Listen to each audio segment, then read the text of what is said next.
High বন্ধু মানে আমাদের নতুন সাইডে আজকে ঠিকাদার এসছে, খাসি মাংস হচ্ছে।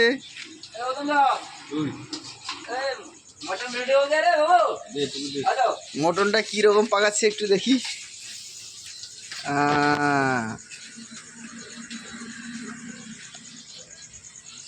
মশলা নিয়েছ? কষা চলছে এখন।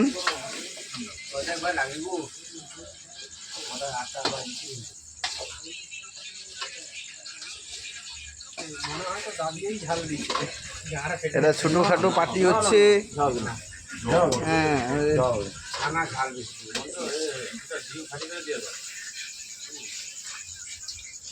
হ্যাঁ, কত জায়গায় ছুটি খাসি মাংস কিনে কি বাত করো? আমাদের মুনু পূজারি আজকে মুনু পূজারি পাঠিয়ে দিচ্ছে।